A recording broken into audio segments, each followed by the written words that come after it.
Hi, it's Gadget UK here again. Now for something completely different. I thought I'd do a little bit on one of my development projects for the Atari Lynx. So, you know, developing sort of old remakes and new games for some of these retro consoles, and you know, the Lynx obviously is one of the ones I've targeted. I'll show you this. It's a remake of Alien, which was a classic sort of strategy RTS type game really for the Commodore 64. I always loved that version. I was particularly fond of the start music, the flange type effect. You know, it's made really good use of the SID chip. Always loved that game, so I thought, wouldn't it be cool if we could play that on the Atari Lynx? So this is one of my first ones. It is a remake rather than a port. I did have a look at some of the 6502 code from the Commodore 64 version, but disassembly is not one of my strong points. It would have taken me far longer than I would have liked. There was a project I looked at starting for decompiling the code and having sort of a cross compiler which would basically output a load of code with some symbols and things, and I could then perhaps modify it with some Lynx libraries, Lynx routines for handling screen and shrinking sprites down and stuff like that, but it was far too complicated, and I don't think the performance would be there, so I ended up just you know, writing this in C.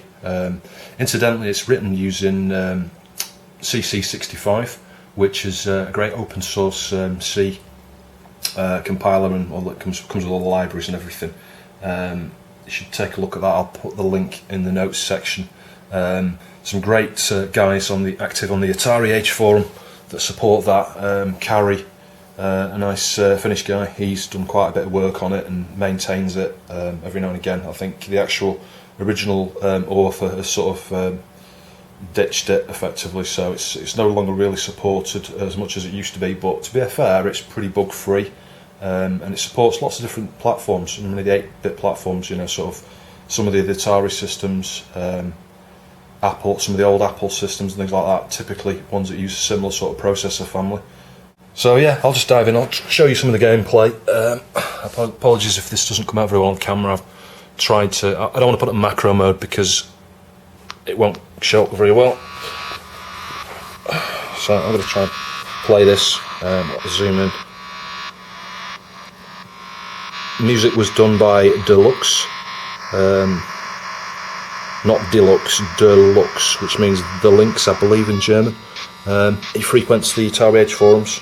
If you want to do any development yourself and want any good music and sound effects and things, have a word with him, he's the guy. So as you can see, this is just the standard title screen from the C64 version. Right, I'll start, press A. The various options and things here that were never available in the original. You always had difficulty. So you've got four I think, levels of difficulty: easy, medium, hard, and extreme. I'll just put this on medium. And the length of the game, which it is, as it says, the length of the game. It dictates the time that you start with. So if you've got more time, you can play for longer, obviously. Dead, that's an option to decide who dies at the beginning. I don't know if you've seen the film. Usually, I think it's Kane, isn't it, is the first to die. So you can set it to movie, so Kane will be the one that dies, and that means all the rest of the crew will be alive right from the start, as per the movie. You can choose the android. Same thing on the android. If you leave it at random, you don't know who the android's going to be. And the aim of this game, by the way, is I've just come back out to the start screen. The aim of this game is to obviously kill the alien. There are other things you can do. If you can't actually kill it, you can escape in the Narcissus shuttle, but it'll only accommodate 3 people. So it doesn't fit. The original didn't fit with the true to the movie in the sense that only one person can get away in the shuttle at the end. Although, you know, there were 3 people going to the shuttle in the movie. So it's anyway, it's fairly true, I guess, to the movie. In order to escape in the shuttle, you need to, well, you don't need to, but you should do. You need to set the self-destruct in order to destroy the ship. If you don't destroy the ship, obviously game over. Yeah, you people, you know, whichever crew you survive within the shuttle have lived, but ultimately the alien gets to Earth, and that's what you're trying to stop. So you need to set the self-destruct, catch Jones the cat. Incidentally, Mother, the computer, the artificial intelligence that controls the ship, will not let you launch the shuttle if any crew or the cat are detected on board. It sort of, you know, scans for life forms kind of thing. So you've got to get the cat, set the self-destructs, 3 crew off in the shuttle, and you know, boom, the ship self-destructs to destroy the alien. There are other ways to kill the alien, or another way to kill the alien. You can blast it out the airlock. I'll start this now. So a little bit of an introduction there. It's not very. I always find that when you film Lynx screens, because of the old LCD technology, the contrast doesn't come out very well. You know, the black looks very sort of whitish and stuff. These things always look better to the eye. I don't know, let's see if I can change the angle a bit there. So this is the way it works. You've got your crew. You can use up and down on the D-pad to scroll through your different crew members. You can see there, because it's random, Dallas was the first to die. And then you press, I think it's A, got your different options, so you can remove the grills and go into the grill system. In fact, let's just do that now just to show you. And there's a little indicator down here. I don't think you perhaps can't see it. It's just off screen. If I just move it up a bit, there we go. You can see that little thing there that shows the grill's removed. I can replace the grill, and you'll see it'll change. Okay, so remove the grill again, and we'll move that person into the grill. And you use the D-pad obviously to change your destination. And you'll notice you can move into the rooms nearby, and obviously it's the doors show you which rooms you can actually easily access. If you choose that they're in the same room, that indicates that you're going to go into the grill. So, and you can see there it says moving. It's a time-based thing. Like I say, I could go to another character now, move another character somewhere. Let's move Parker into that room there. Go back to Lambert. You can see she's now gone into the grill system. And there's a morale system just like there was on the C64, so she's feeling pretty uneasy because she's in the vent system and there's no one around her. Morale can go up depending on whether you collect items, weapons, your health, and obviously your environment. You know, you come out of the grill. I'll show you if I remove the grill, and that's fairly instant. It's not a time-based one though. Move to the grill, so just give her a few seconds to come out of the vent, and you can see now she's changed to OK, and her heartbeat slowed down a bit, so she's feeling a bit happier. And Parker's in there. That red one indicates there are 1 other people in the room, and if I go to Parker you'll see he'll have a 1 there. There you go. So those are the basics. Some rooms have particular special functionality. I'll give you an example. If I move Ripley out of the airlock into this Commodore 6, you can see her. She's got the option to open airlocks. If anybody's in there, if you've got any crew in there or the aliens in there, you'll blast them out into space. And obviously you've got to reseal them. You can't move into there until it's been resealed. It kind of locks the doors. Okay. So in order to kill the alien, like I say, you can blast it out the airlock, and what you really need to do is explore with these characters around the ship and see if you can find any items. Let's find Ripley again. No items here. Let's move into the computer room.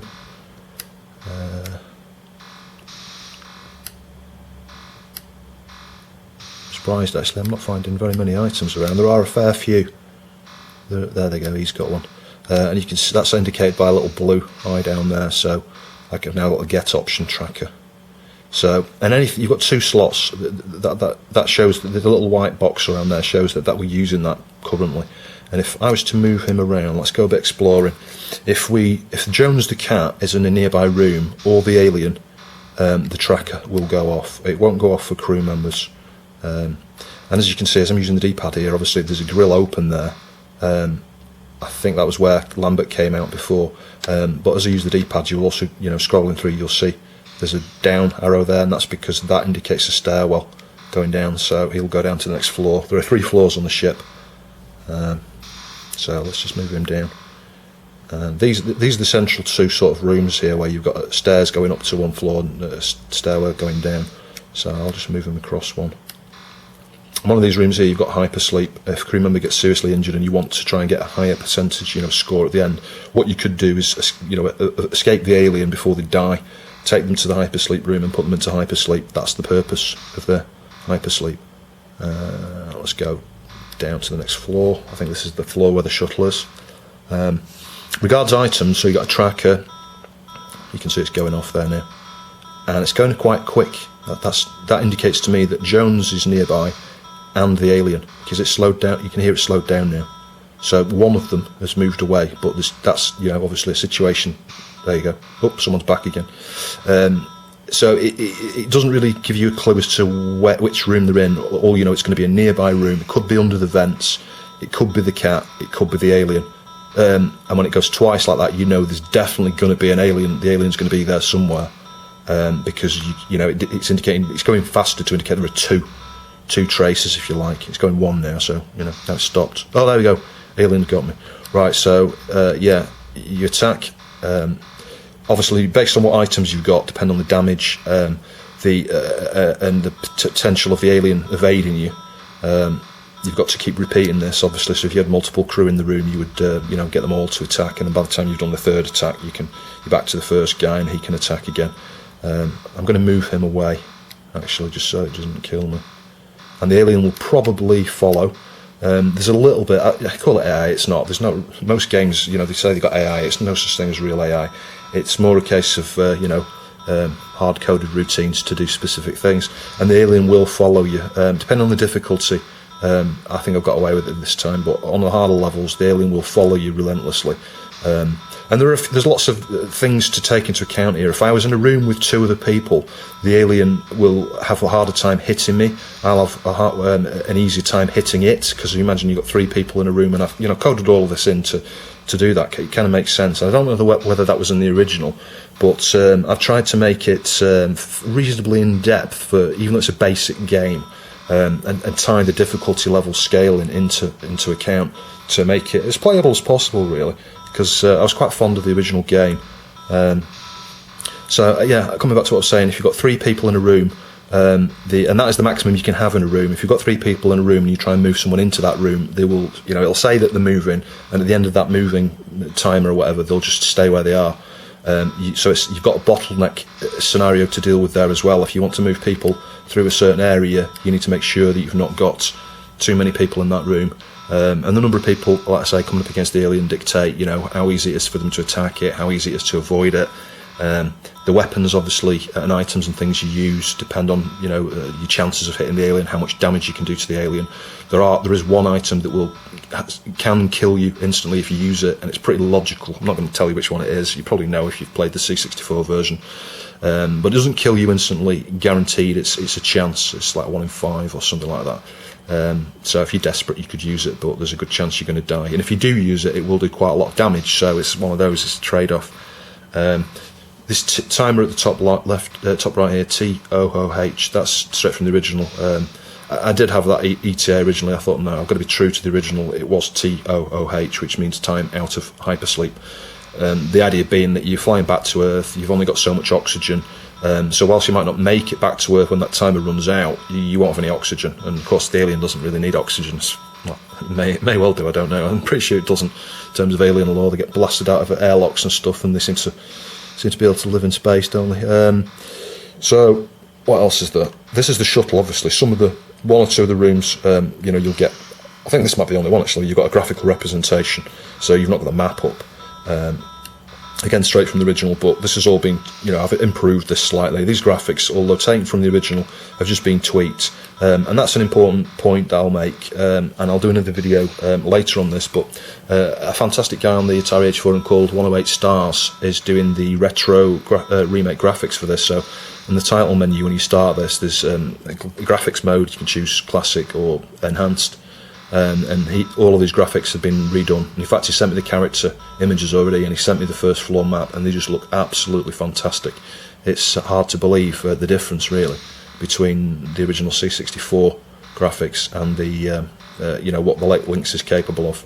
I might have some fun and games working with the code on that and the palettes, because it was very tight to get all of the game into the ROM as it is, and it's the RAM that's the issue on the Lynx. You don't get very much RAM. By the time you use your screen buffers and things, you end up with something like 24K or 26K of RAM. It's not the easiest system to develop for. Other special options, if I go into this room here, you'll see there is the option set self-destruct. I think this is the command center. There you go, auto-destruct. So we could set that now. and you can see at the bottom it says 5 minutes override. So you've got 5 minutes, and it's not real minutes, it's approximate minutes kind of thing within the game. 5 minutes to switch it back off, and beyond that you can't. You then get a 5-minute countdown, I think, until the ship will destruct. So we'll cancel that for now. Other items, you can get a spanner, which you can use to repair damage. I don't know, you can just see here it says room DMG, room damage at 0%. When you fight the alien, the rooms can be damaged, and the alien can damage rooms on its own as well. And in fact, as you'll find, if you play some of the harder difficulties like extreme and stuff, you'll find that the alien damages the shuttle, the escape shuttle, right at the start of the game by, I don't know, 30 or 40%. It's a random amount. And the key with that is the shuttle, that's another factor, if you like, or a criteria in terms of being able to launch the shuttle. I mentioned before, you've got to have the right crew, you've got to have all your crew on board, you've got to have the cat on board in the cat box. You also need the shuttle to be functioning. So if there's any damage at all, even 1% damage to the shuttle will not launch. Damage, if the damage goes, you can see aliens attacking someone there, so I can press right and it'll just go to whoever's being attacked. I'll just move him away. Move him to the engine.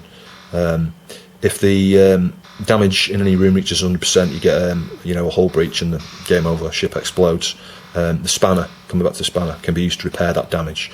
You can also use it as a weapon. Obviously, it's just a blunt hit. Doesn't do massive amount of damage. There's a flamethrower, a laser gun, electric prod. I'm trying to think what else. Fire extinguisher. When you use the incinerator, you can start a fire, basically, in the room you're in. And that will obviously burn for a period of time. It can spread to the other rooms. The room damage will increase in any room where there's a fire.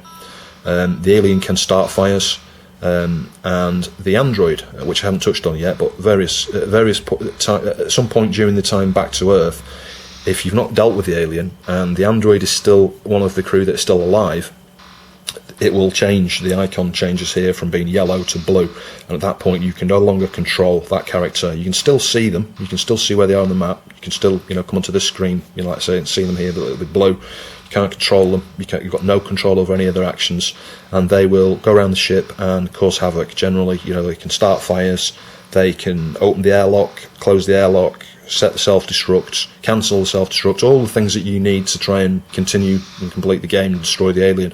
They will just be a hindrance and get in the way. And you go in the airlock, for example, that's saying don't see that he's in the room next door. He'll come in that room, and before you know it, you're blasted out into space. And you can start fires again. Like saying, the fires will spread. They can spread through the different decks as well. That was the fire. Actually, was an enhancement to this. I don't think the original C64 version had fire. I just thought it was a nice, easy to add feature, and hence why we got fire extinguishers, so you can put the fires out as well. Same with the spanner. I think in the manual for the original C64 version, the spanner you could use to repair. It said you could use it to repair damage, but I never saw that, and I never saw that work. But again, that's implemented in here as well. There's not much more to say about this other than really there's just a few other things, I guess. The little bar, you can see it's the same colour as the background. It's a little green bar under the character there. If I just go through some of them, maybe one or two of them have got damage, I don't know. There you go, you can see it's amber. So, it goes green, amber and red. Obviously, when it goes red when you're down to about 20% or less, I think, and amber's something like 20 to 40%, I think. I can't think of anything else really much more to say. There's different ways of ending the game. Like I say, you can just completely die, you can destroy the ship, you can destroy the ship and escape on the ship, but on the shuttle, you can just escape and leave the alien on the ship, but obviously that's not a positive ending. You're going to ultimately, it's game over. When the game ends, you get a scoring, a rate. It'll show you, I think it gives you, like the original did, it gives you a percentage, something like out of 100, of how well you did. So I think the best ending, I guess, is probably on the most extreme difficulty, and obviously keep all your crew alive, catch the cat and put the cat in the cat box, and I think that'll probably give you 95 to 100%, with an A next to it, and that's how I've done the difficulty. You don't just see the percentage, you see a letter A through E, depending on which difficulty. If you start on the easiest one, it's probably E or D or something, and then obviously the most extreme difficulty, you get an A. And I put that in there for the screenshot purposes, that if because people, they tend to do that, tend to play some of these games and have high score competitions and stuff, so it's there, It's one of those games. It's a bit funny, really, because you can play this, and 2 minutes in, you can be on the hardest difficulty, and you can just beat it just like that, really easy, just by hanging around the airlock, and the alien just happens to be on that floor near the start, and he just happens to go into the airlock, and you blast it out. 10 seconds later, bang, you've completed it, and you've got perfect score. So, but I've tried to accommodate that, really, in terms of the difficulty by making the alien avoid the airlock. So those extreme difficulty, the harder difficulty levels, and extreme in particular, the alien, you'll find it a very hard time to get the alien in there. The alien could be wandering around this area here next to these two airlocks, and it could move around 50 times, 60 times, and never go in one of them. It will deliberately avoid them, but then it might just go in one and then straight back out. So you can still do it. Obviously, you don't know which one it's in, and the alien moves quicker than the player characters, the crew characters do as well. So you've got to be pretty quick. Regards to catching Jones the cat, it's a tight. You've got to catch the cat carrier. You've got to get the cat carrier first, and then you've got to be using the cat carrier. As I mentioned about the items on the left-hand side is the one you're using. If I was to, there's an item in there. If I get another item, I don't know what it is, incinerator. So you can see now there's a little flame-type icon there.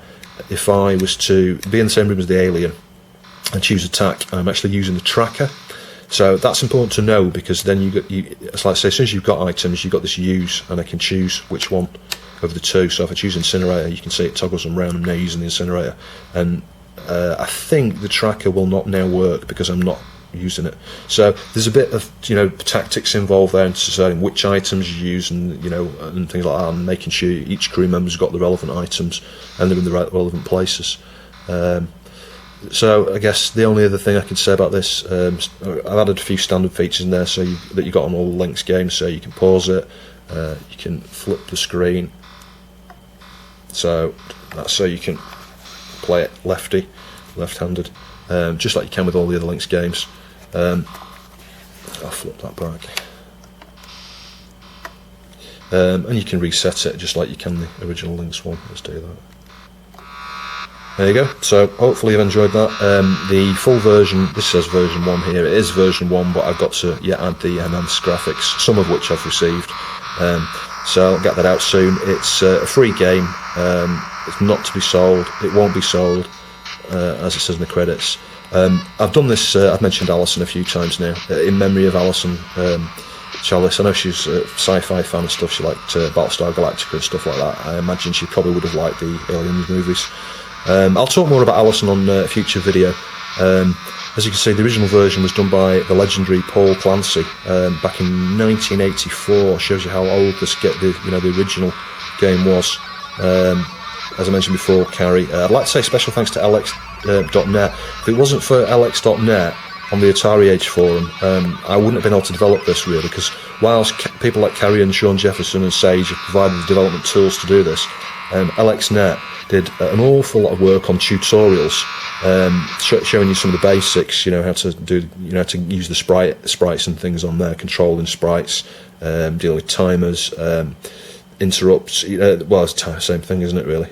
Using an interrupt for VBlank. I took some of LXNet's prototype code from his Pitfall remake that he started, and that was one of the fundamental things I needed, really, to get going.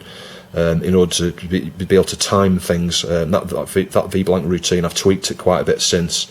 For another prototype I did of Lynx Ops, which was going to be a Cabal type game. There's a demo of that out there. It's got very basic graphics. I threw them in together. They're pretty crappy, really, but it works. It served a purpose rather.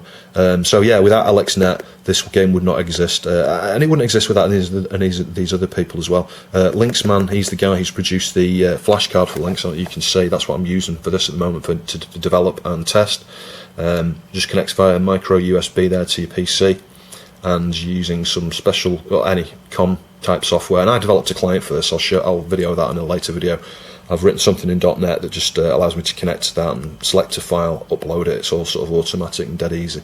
And you can only have one ROM on here at a time, unfortunately. I'm hoping someone, I might even have to go myself, produce an SD type solution for this. If you've got the right microchip microprocessor, and one of the ones that supports SD, you could in theory put an SD slot, an SD card on there.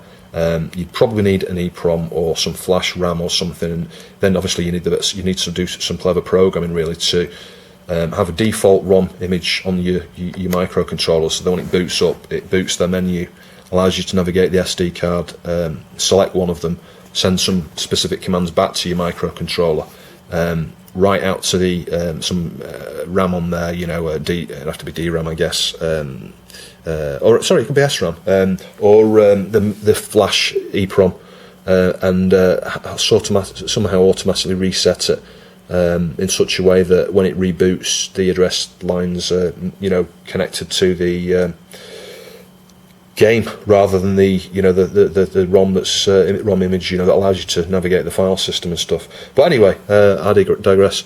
Sean Jefferson, he's done a lot on the CC665 toolkit along with Carrie.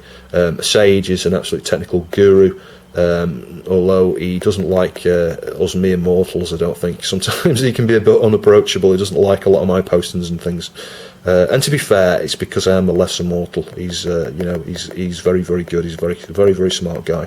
And Deluxe, as I mentioned before, which as I said, Deluxe is the Lynx, I think it means.